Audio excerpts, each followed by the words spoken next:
है कि इस्लाम में ट्रू फेथ और ब्लाइंड फेथ में किस तरीके से आप तफर्रुक कर सकते हैं। How can differentiate between true faith and blind faith, मतलब सही ईमान और गलत ईमान। हमें पहला ये तहकीक करना पड़ेगा कि कौन सी किताब खुदा की तरफ से भेजी गई है। मिसाल के तौर पे अगर आपका बेटा बीमार है तो आप तहकीक करते हैं तो कौन सा डॉक्टर है, आप किसके पास भी नहीं जाएंगे अरे गहरे के वहां आप देखेंगे डॉक्टर है, एमबीबीएस एमडी है, हार्ट की बीमारी हार्ट पेशेंट क्या जाएंगे, तहकीक करते।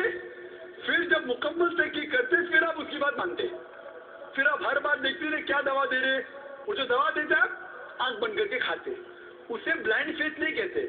आपने तहकीक किया है कौन सा डॉक्टर सही है, उसकी डिग्री क्या है, एमबीबीएस एमडी है, कायमे स्पेशलिस्ट है, हार्ट स्पेशलिस्ट है, तहकीक करने के बाद फिर जब वो दवा देता है खा लेते। That is not called blind faith, that is called a logical faith. But once you are convinced that the person is the right person, then you believe him blindly, but that's not called blind faith, that's called a correct faith, unless someone proves to you that the doctor is giving wrong medicine.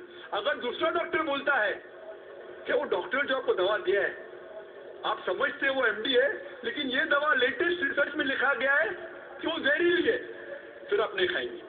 तो उस तरीके से आप तहकीक करके कुछ follow कर रहे, बाइबल को कुछ फॉलो कर रहे, वेदा को कुछ कर रहे, कुरान को। अभी मैं आके कहता हूँ कि देखो साफ कह रहा हूं, ये सिमिलैरिटीज है, ये डिफरेंसेज है, डिफरेंसेज पे बहस नहीं करता हूं मैं, सिमिलैरिटीज की बात कहता हूं। अभी आप तहकीक करो कौन सी किताब सही है, फिर पता लगता है बिना झगड़े के ताला विला कल में दिन सवाल महीना बैनकुम, आओ उस बात की तरफ जहां पर हमें यकसा है। फिर पता लगता है कि सब डॉक्टर कहते हैं कि वो डॉक्टर सबसे महान है, सब किताबें इशारा कर रहे कुरान की तरफ और आखिरी पैगंबर की तरफ। अगर सब डॉक्टर मानते हैं कि मिस्टर एक्स इज नंबर 1 तो प्रॉब्लम ही नहीं ना, फिर आप भाई के पास जाएंगे ही नहीं। सारे किताबें इशारे कर रहे कुरान की तरफ, एक पैगंबर मोहम्मद सल्लल्लाहु अलैहि वसल्लम। Where is the difference? True faith has to be in the Quran. Chapter number 2 में लिखा अल इस्लाम मीम ज़ालिकल किताब ला रैब फीह। अल इस्लाम मीम, ये किताब में कोई शक नहीं है, हिदायत की किताब है।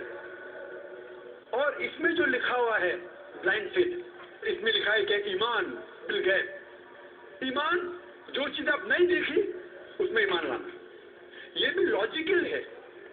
जब कुरान की हम तहकीक करते हैं, आज की तारीख में साइंस इज नंबर 1, साइंस, सब लोग साइंस को मानते हैं, ठीक है।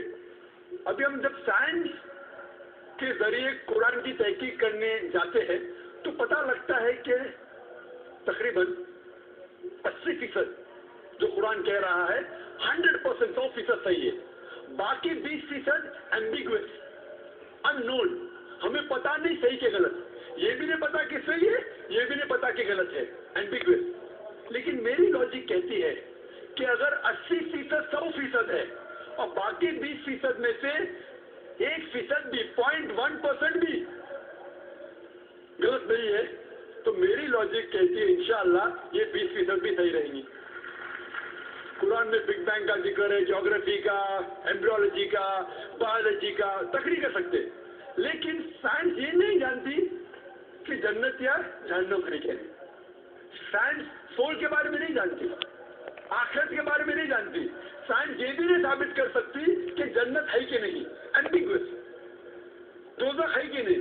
लेकिन मेरी बुद्धि कहती है जब 80% 100% करेक्ट, लोग बोलेंगे इतना बड़ा डॉक्टर जिन में मानते हैं, सोल में मानते हैं, सोल किधर है, जहन्नम में मानते हैं। तो मैं कहता हूं when 80% 100% करेक्ट, 80% 100% सही है, बाकी एम्बिगुअस अननोन, सही भी हो सकता है गलत भी हो सकता है। मेरी बुद्धि कहती है this is blind logical faith कि इंशाअल्लाह वो 20% भी सही होगा। So you should have true faith, not blindly. But when you reach to the true faith, blindly you will believe in the true faith. बहनों के शोबे से माइक नंबर 4 पर सवाल करें, अगर कोई गैर मुस्लिम बहन हो तो। Good evening, doctor. This is Melissa once again. With regards to the food, I asked you about Christianity, but I was not allowed to counter question because the mic was switched off that time. So I had to wait in the turn again.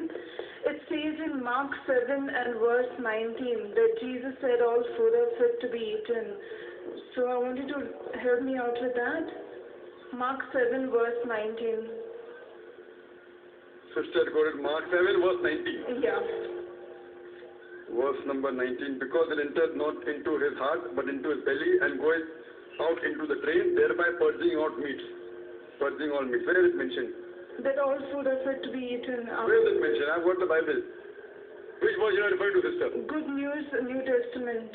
Good New Testament. What does it read? Here I've got the King James Version, which is the most popular of the versions. It says that because it enters not into the heart, but into the belly, and goes out into the drain, thereby purging all meats. Yeah. The context is read from starting, sister. They are referring to Good News Bible. That's right. And when he had entered into the house away from the people, his disciples asked him concerning the parable, and he said unto them, Are ye foe without understanding also? Do ye not